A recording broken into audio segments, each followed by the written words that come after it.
Hello বন্ধুরা, আমি অমিত আছি তোমাদের সঙ্গে। আর তোমরা শুনছো ভৌতিক কথা, কিছু অনুভূতি এমন যা তোমাদেরও হতে পারে। সঙ্গে রয়েছে নেহা।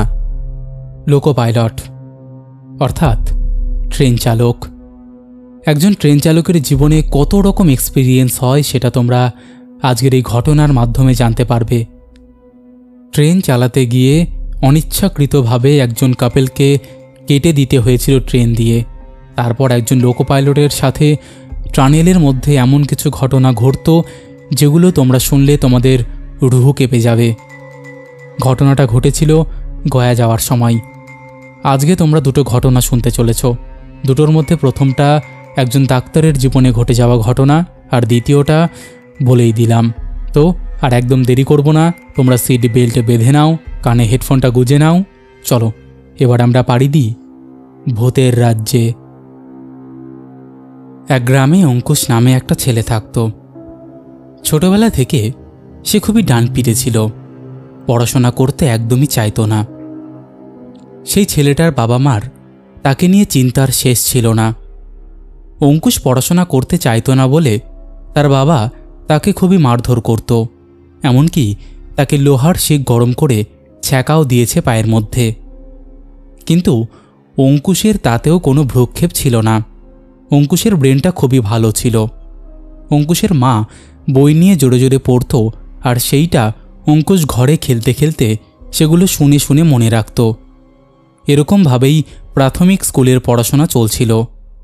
কিন্তু হাই স্কুলে যাওয়ার থেকেই আমূল পরিবর্তন এলো অঙ্কুশের মধ্যে। নিয়মিত নিজেই বই নিয়ে পড়াশোনা করত। সকাল সন্ধ্যায় স্কুল থেকে বাড়িতে ফিরে খেলার মাঠে খেলতে যেত রোজ।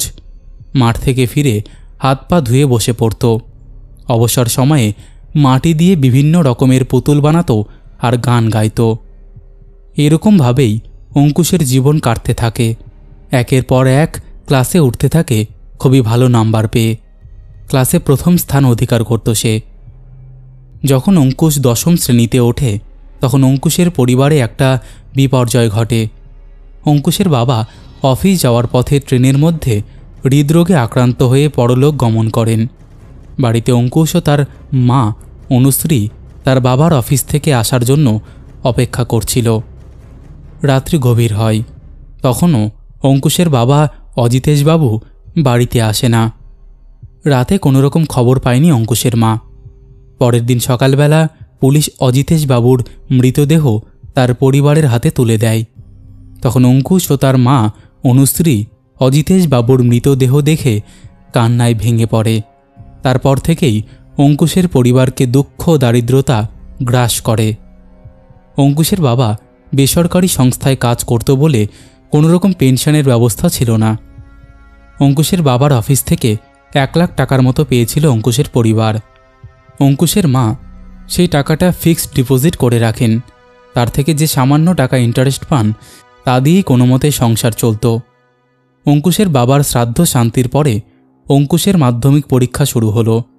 অঙ্কুশ মাধ্যমিক পরীক্ষা দেয় এবং মাধ্যমিক পরীক্ষায় পশ্চিমবঙ্গে ফার্স্ট হয়। তারপর সে বিজ্ঞান নিয়ে পড়াশোনা করতে শুরু করে। অঙ্কুশ তার পড়াশোনার সাথে সাথে কিছু ছাত্রকে পড়ায় এবং তার থেকে উপার্জিত কিছু টাকা অঙ্কুশের মাকে দেয় এবং বাদবাকি টাকা অঙ্কুশ নিজের পড়াশোনার কাজে ব্যবহার করে। এভাবেই অঙ্কুশ একাদশ শ্রেণীতে প্রথম স্থান অধিকার করে দ্বাদশ শ্রেণীতে ওঠে। উচ্চ মাধ্যমিক পরীক্ষায় প্রথম স্থান অধিকার করে এবং ডাক্তারি প্রবেশিকা পরীক্ষায় কৃতিত্বর সাথে ভালো ফল করে। কলকাতা মেডিকেল কলেজে ভর্তি হয়।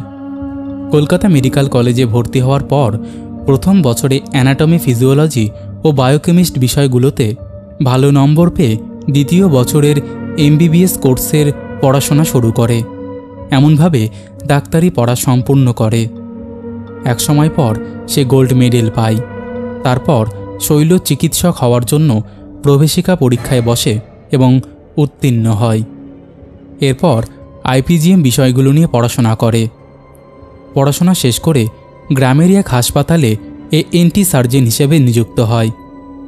সেই খবর পেয়ে অঙ্কুশের যে 2 কাকা অঙ্কুশদের সাহায্য করার ভয়ে সম্পর্ক রাখত না, সেই 2 কাকা অঙ্কুশের কাছে টাকা পয়সার সাহায্য চাইতে এসেছিল। অঙ্কুশ তার কাকাদের বলে, তোমরা আমাকে চেনো নাকি? কই, আমার তো মনে পড়ছে না।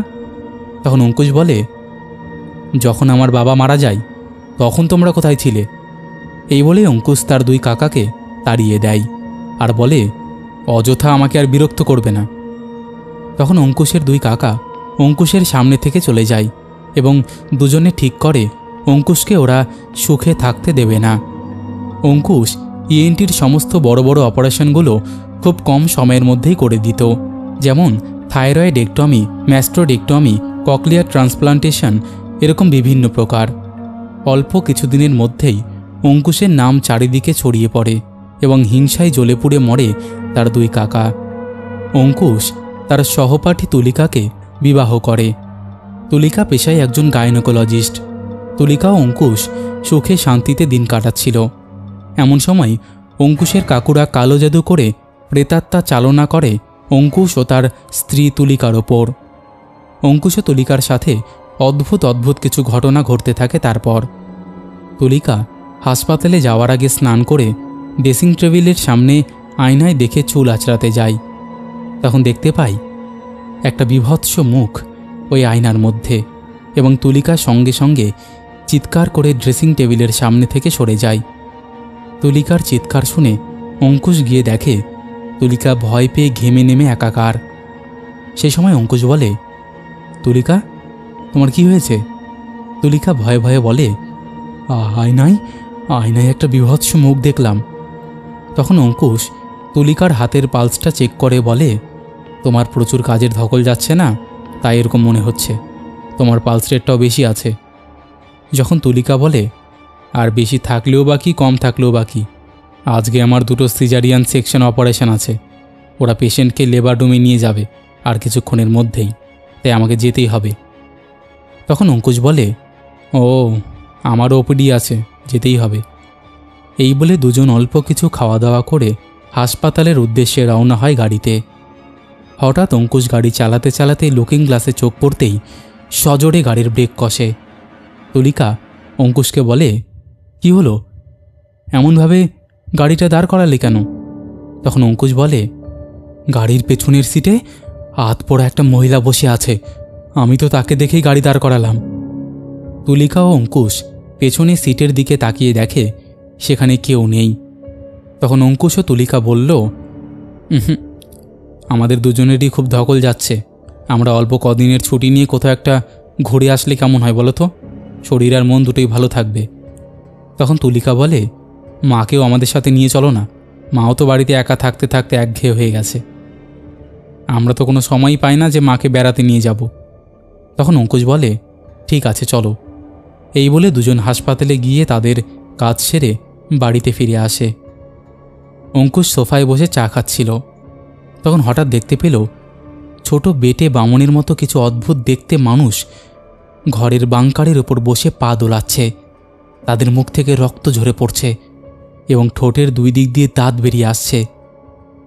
এ দেখে অঙ্কুশ চিৎকার করে বলে, কে তোমরা? এখানে কি করে ঢুকলে? অঙ্কুশ চিৎকার করতেই তুলিকা ছুটে আসে এবং অঙ্কুশকে চিৎকার করে বলে কি হয়েছে। তখন অঙ্কুশ সম্পূর্ণ ঘটনা খুলে বলে তার সাথে যেই ঘটনা হয়েছে।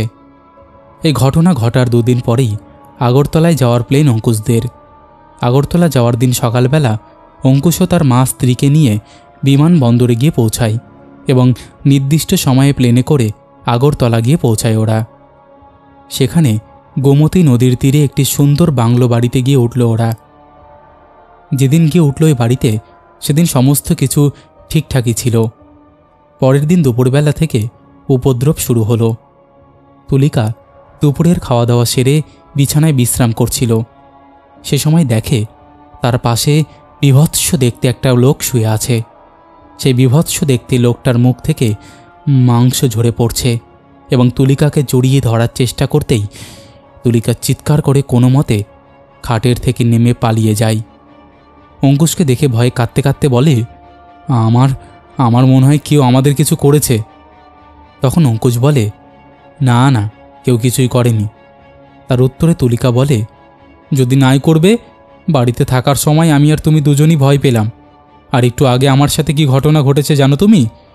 তখন অঙ্কুশ বলল, তুমি না বললে জানবো কি করে? তুলিকা বলে, একটি বিভৎস দেখতে লোক আমার পাশে শুয়েছিল এবং আমাকে জড়িয়ে ধরতে আসছিল। তখন আমি চিৎকার করে কোনো মতে পালিয়ে গেলাম। তখন অঙ্কুশ বলল, তুলিকা, তুমি আমার সাথে আজকে রাতে ঘুমিও। তখন তুলিকা বলে, ঠিক আছে। যথারীতি রাত হলো। রাতে ডিনার সেরে তুলিকা ও অঙ্কুশ শুতে গেল এক ঘরে। অঙ্কুশের মা আর একটা ঘরে ঘুমোতে গেল। রাত আস্তে আস্তে গভীর হতে থাকে এবং ঘরটার মধ্যে যেন একটা ঝিম ধরা পরিবেশ তৈরি হয়। তখন তুলিকা অঙ্কুশ বিছানায় বসে বসে গল্প করছিল। সে সময় হঠাৎ ঘরের নাইট ল্যাম্পটা দুবার কেঁপে কেটে গেল। সে সময় ওখানে অন্ধকারের মধ্যে জানলা দিয়ে আসা বাইরের চাঁদের আলোয় দেখতে পেল একটি পুরুষ এবং একটি মহিলার ছায়ামূর্তি প্রবেশ করছে। ছায়ামূর্তি দুটো মাটির থেকে এক পা উপরে হাওয়ায় ভাসতে ভাসতে অঙ্কুশ ও তুলিকার কাছে এগিয়ে আসছে। ঠিক সেই সময় তুলিকা তার মোবাইল ফোনের লাইটটা জ্বালিয়ে দিতেই ছায়ামূর্তি দুটো অদৃশ্য হয়ে গেল কিছুক্ষণের জন্য। সঙ্গে সঙ্গে তুলিকা বড় লাইটটা জ্বালিয়ে দেয় এবং অসংখ্য কাগজে মা দুর্গার নাম এবং তার তারামায়ের নাম ও বাবা মহাদেবের নাম লিখে ঘরের দেওয়ালের মধ্যে আটকে দিল। কিছুক্ষণ পরে লাইট নিভিয়ে বিছানায় শোয়ার সাথে সাথে খসখসে গলায় কে যেন বলে উঠল, তোমাদেরকে আমরা ছাড়ব না। কি ভেবেছ তোমরা? কতদিন এভাবে আমাদের হাত থেকে বাঁচতে পারো তোমরা দেখব আমরাও। এক্ষুনি ঠাকুরের নাম লেখা কাগজগুলো ছিঁড়ে সরিয়ে দাও। তখন কাচের জানলার বাইরে চোখ পড়তেই অঙ্কুশ গাড়ির পেছনের সিটে বসে থাকা সেই আতপড়া মহিলাটিকে দেখতে পেল। তার মুখ থেকে মাংস খসে পড়ছে। তাকে দেখেই অঙ্কুশ তুলিকাকে বলল, ঠিকই বলেছিলে, কেউ আমাদের কিছু করেছে। ওরা এসে গেছে, জানলার বাইরে অপেক্ষা করছে। ঠাকুরের নাম লেখা কাগজগুলোর জন্য ওরা ভেতরে প্রবেশ করতে পারছে না। তুলিকা অঙ্কুশকে বলে, তাহলে তাহলে উপায়? অঙ্কুশ বলে, কালকে সকালে কিছু একটা করতে হবে। ওই বাংলো বাড়ির বৃদ্ধ কেয়ারটেকারকে তাদের সঙ্গে ঘটা সমস্ত ঘটনাটা খুলে বলে এবং বৃদ্ধ কেয়ারটেকার দাদুটি বলে, আজকে অমাবস্যা, তার মধ্যে মঙ্গলবার। আমি অঘরী বাবাকে যতক্ষণ পর্যন্ত না নিয়ে আসি, তোমরা বাংলো বাড়ির চারিদিকে ঠাকুরের নাম লিখে আঠা দিয়ে আটকে রাখো এবং ঘরের বাইরে আসবে না। বাংলোর কেয়ারটেকার এই কথাটা বলার সাথে সাথে অঙ্কুশ বাড়ির চারপাশে ঠাকুরের নাম লেখা কাগজ আটকে দিয়েছে। যথারীতি আস্তে আস্তে সন্ধে নামে এবং চারিদিক নিস্তব্ধ হয়ে যায়। তুলিকা হঠাৎ দেখতে পায় কারা যেন ব্যালকনির মধ্যে হামাগুড়ি দিয়ে উঠছে এবং দরজা ধাক্কা দিয়ে মুখে একটা হুঁ হুঁ করে শব্দ করছে। তাদের চোখ দিয়ে রক্ত গড়িয়ে পড়ছে এবং ঠোঁটের দুই পাশে দুটো দাঁত বেরিয়ে এসেছে। হাতে বড় বড় নখ দিয়ে জানলার কাঁচটাকে ফাটানোর চেষ্টা করছে। সেই সময় তুলিকা ঠাকুরের নাম লেখা কাগজ কাচের জানলার মধ্যে আটকে দিতেই হামাগুড়ি দিয়ে ব্যালকনিতে ওঠা প্রেতাত্মাগুলো চিৎকার করে ওঠে, ওরে বাবারে, জ্বলে গেল রে! এই বলে ছিটকে মাটিতে পড়ে অদৃশ্য হয়। যথারীতি কেয়ারটেকার দাদু অঘরী বাবাকে নিয়ে আসে বাংলোতে। তড়িঘড়ি বাবা তুলিকা ও অঙ্কুশকে দেখে বলে, তোদের ক্ষতি করার জন্য কালো জাদুর বিদ্যা প্রয়োগ করে প্রেত চালনা করেছে তোদের দুজনের ওপর। তখন অঘরী বাবা বৃদ্ধ কেয়ারটেকারকে গোমতী নদীর জোয়ারের জল নিয়ে আসতে বলে। সেই কথা মতো কাজ করে কেয়ারটেকার দাদু যোগেশ গুপ্ত। অঘরী বাবা একটি কাঁসার থালে গোমতী নদীর জল দিয়ে তাতে ত্রিপুরেশ্বরী মায়ের পায়ের আলতা মিশিয়ে মন্ত্র পড়তেই অঙ্কুশের দুই কাকা যেই কালো জাদুর লোকটিকে দিয়ে এই অপকর্ম করায় তাদের প্রতিচ্ছবি ফুটে ওঠে ওই থালের মধ্যে। তখন অঘরী বাবা অঙ্কুশকে জিজ্ঞেস করে, এদের কাউকে চিনতে পারিস তুই? তখন অঙ্কুশ বলে, হ্যাঁ, আমার দুই কাকা তো। এই বলতেই অঘরী বাবা অঙ্কুশকে থামিয়ে বলে, আর বলতে হবে না, আমি সবই জানি।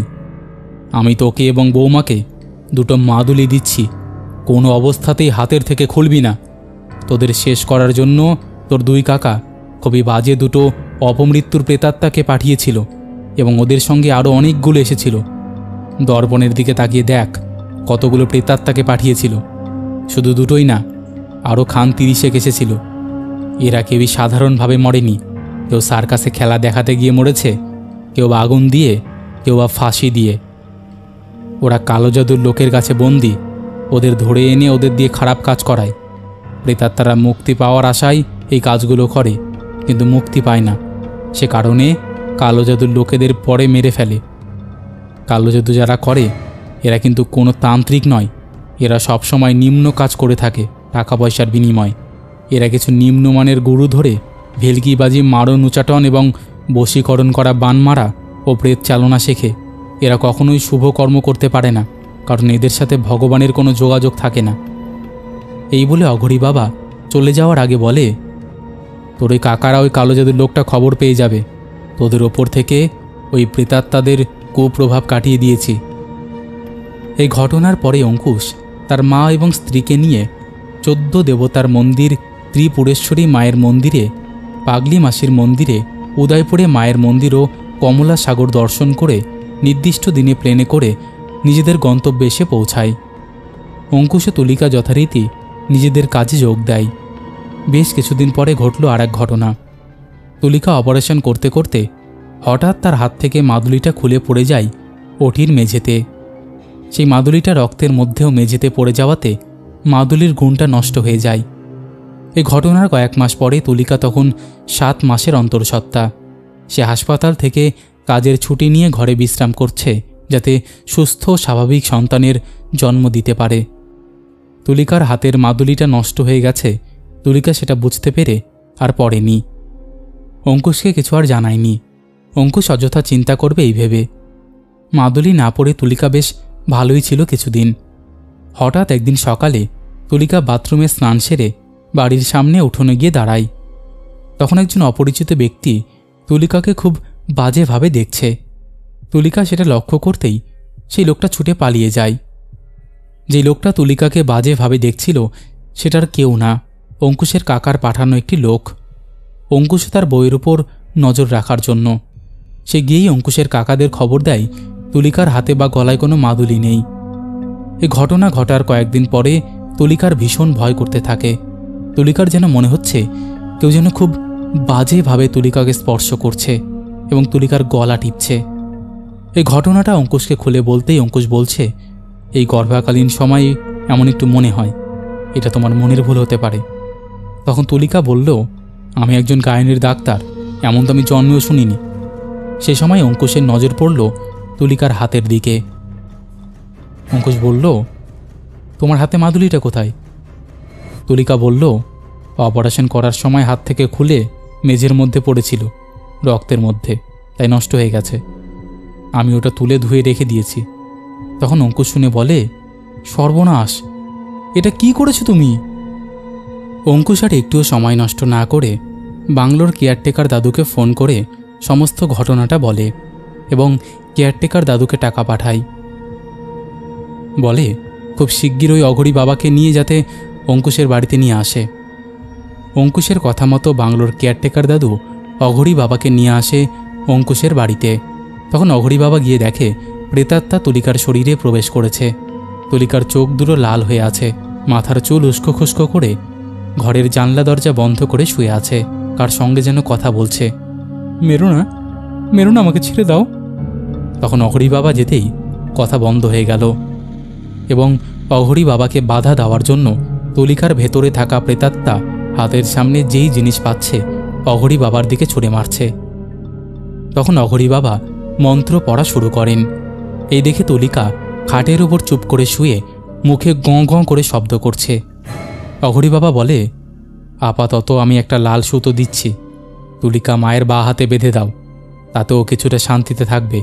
আর আমি যেই জিনিসগুলো বলবো এক দামে কিনে আনতে হবে, কোনো দাম দর করা চলবে না। একটা বড় কাঁসার ঘটি যাতে ঢাকনা দেওয়া আছে এমন, তারপরে আরও অনেক কিছু, যেমন পাটকাঠি, সমিধ, আম কাঠ এবং 2টো বাঘনখ ফল আনতে হবে, তার সাথে গাওয়া ঘি। এগুলো অঙ্কুশ খুব তাড়াতাড়ি জোগাড় করে দেয় এবং অমাবস্যার রাতে তুলিকাকে একটা গণ্ডি কেটে তার ঠিক মাঝখানে বসিয়ে যজ্ঞ করতে থাকে। যজ্ঞ করার সময় একসঙ্গে 1000 প্রেতাত্মার আর্তনাদ শোনা যায়। এদিকে তুলিকা ছটপট করতে থাকে, বলে, ছেড়ে দে, আমায় ছেড়ে দে, ছেড়ে দে, আমরা তুলিকাকে মেরে ফেলবো, আমাদের সাথে নিয়ে যাব।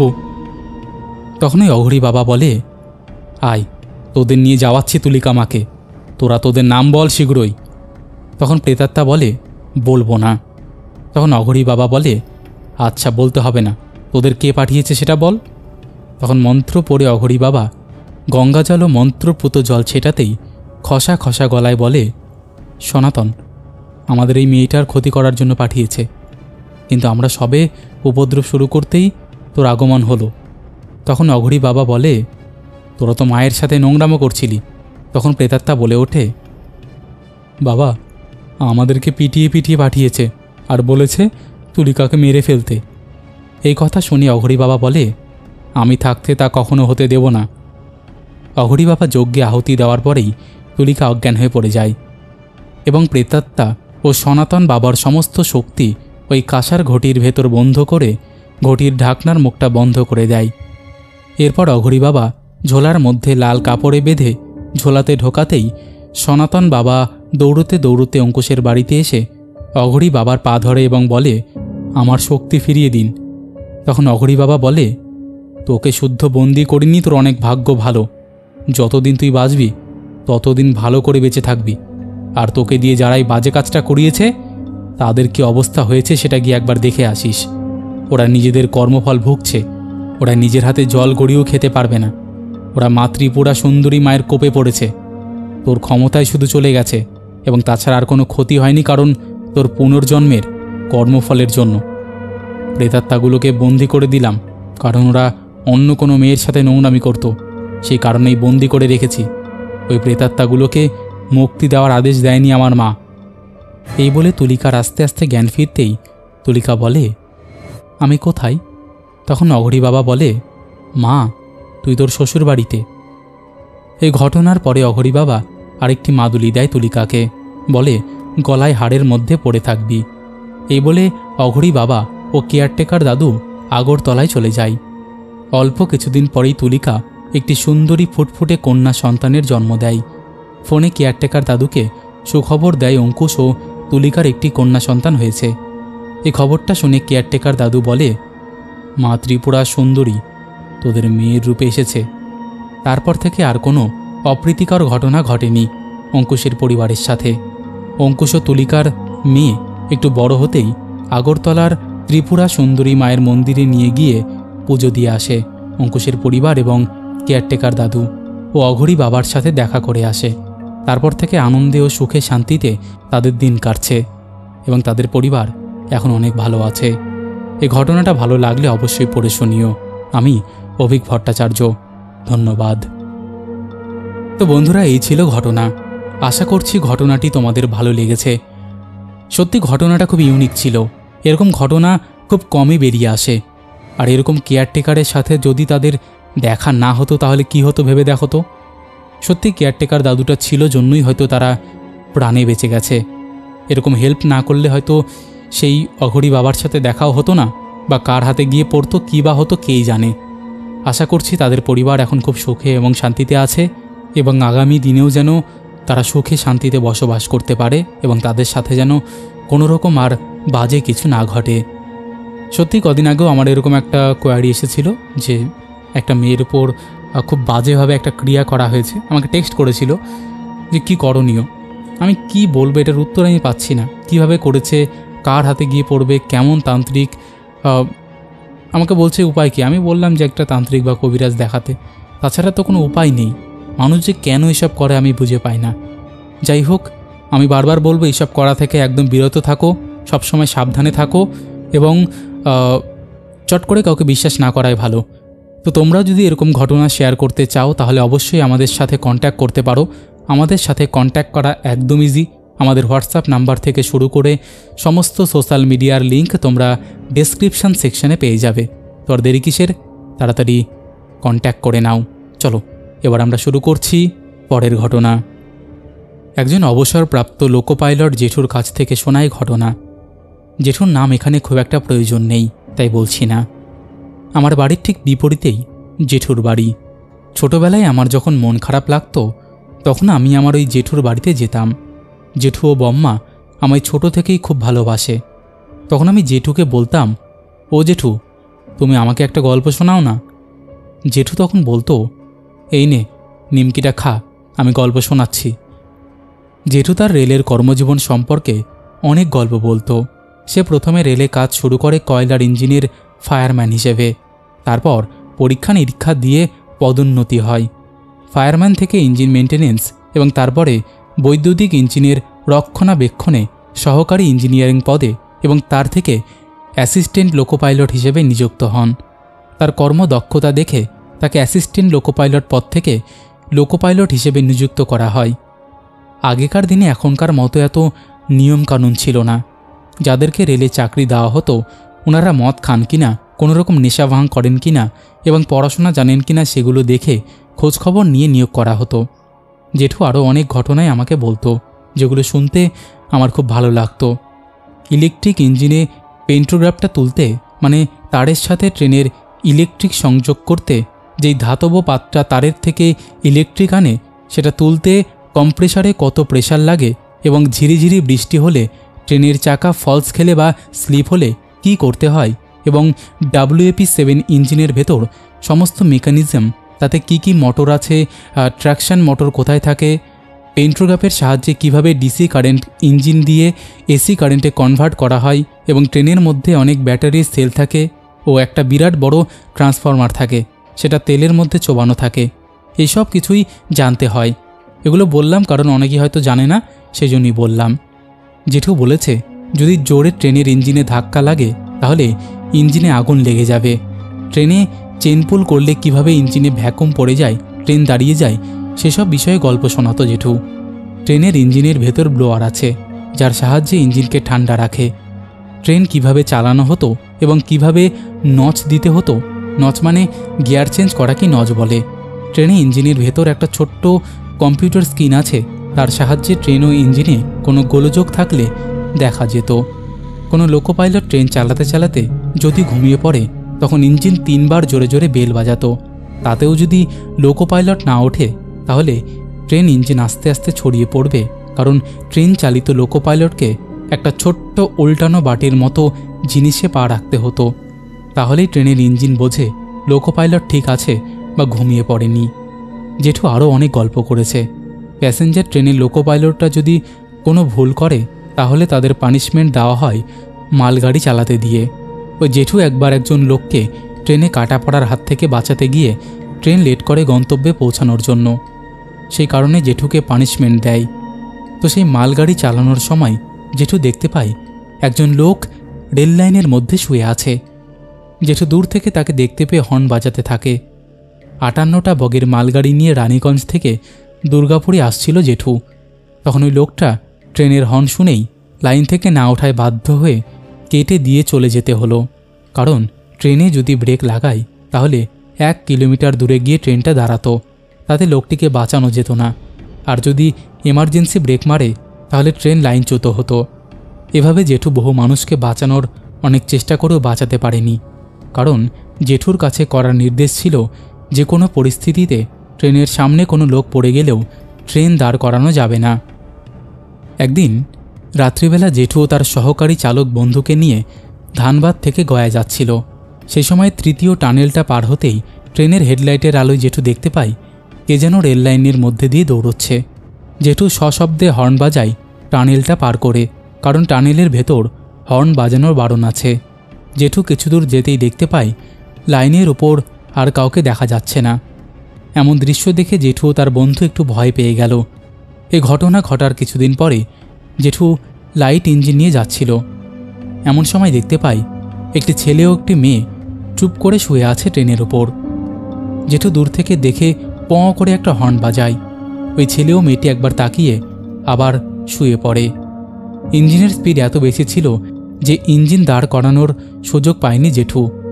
জেঠুর ইঞ্জিনটার পেছন পেছন শতাব্দী এক্সপ্রেস ট্রেনও আসছিল। সেই সময় আ করে চিৎকারের আওয়াজ জেঠুর কানে এলো। জেঠু সঙ্গে সঙ্গে কয়েক সেকেন্ডের জন্য 2 চোখ বন্ধ করে ফেলল আর বলল, কার বাড়ির যে ছেলেমেয়েরা কে জানে। জেঠু ভাবল, আমার তো হাত পা বাঁধা, আমি যদি ইঞ্জিনটাকে দাঁড় করাতাম, শতাব্দী এক্সপ্রেস ট্রেনের সাথে আমার ইঞ্জিনের ধাক্কা লাগত।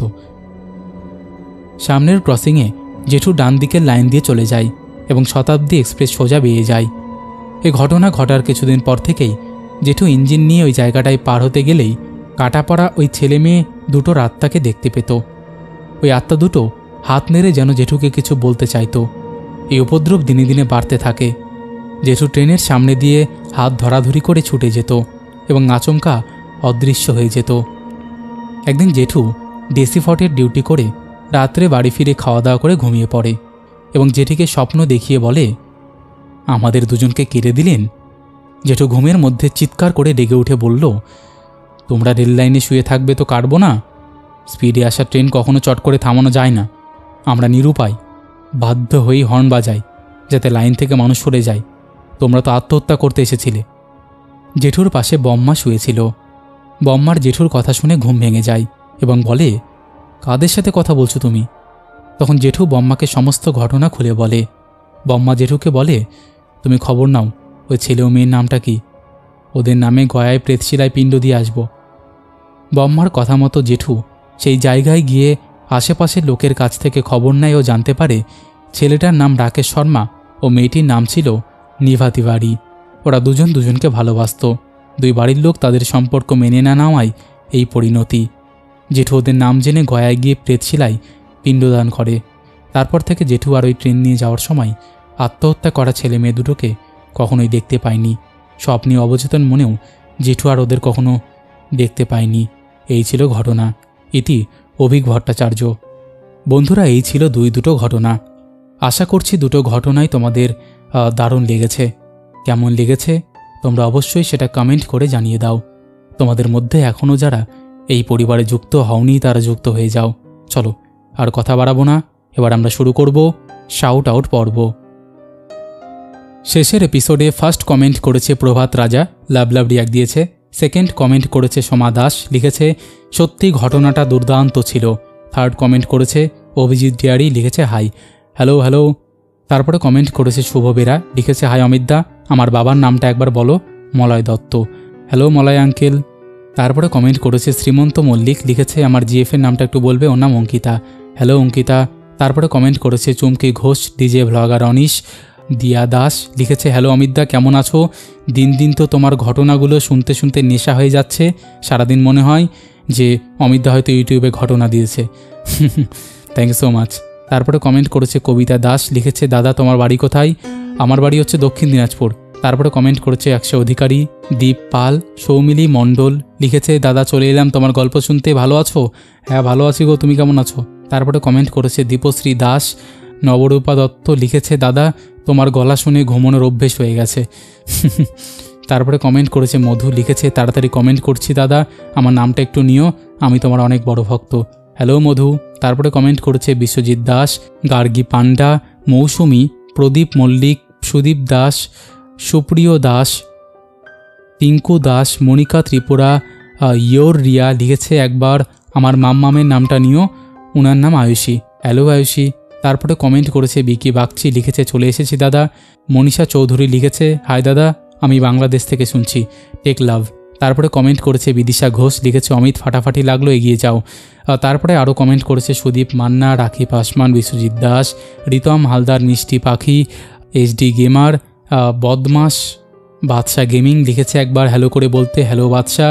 জয়শ্রী গুপ্তা লিখেছে ট্রেনে চলতে চলতে তোমার ঘটনা শুনছি, কি অদ্ভুত এক্সপিরিয়েন্স, থ্যাংক ইউ। তারপরে কমেন্ট করেছে এসকে রাজীব, অভিজিৎ কর্মকার, কার্তিক সাহা, শ্রীমন্ত মল্লিক, রাহুল মাইতি, সন্দীপ হোর, অঞ্জলি মণ্ডল, রিঙ্কু মণ্ডল, শঙ্কর চক্রবর্তী, অমিতা ঠাকুর, সোমা জানা, পাপড়ি দোলা, আস্তিক কি জিন্দেগি, পাপিয়া দে, সঙ্গীতা ডলুই, সোমা রয়, কৃষ্ণেন্দু, অভিক ভট্টাচার্য, আক্তার হোসেন, রূপম মণ্ডল, নিতু কুমার, এরকম আর অসংখ্য প্রিয় মানুষেরা আমাদের শেষের এপিসোডে কমেন্ট করেছে, যাদের কমেন্ট আমি আর চাইলেও পড়তে পারছি না।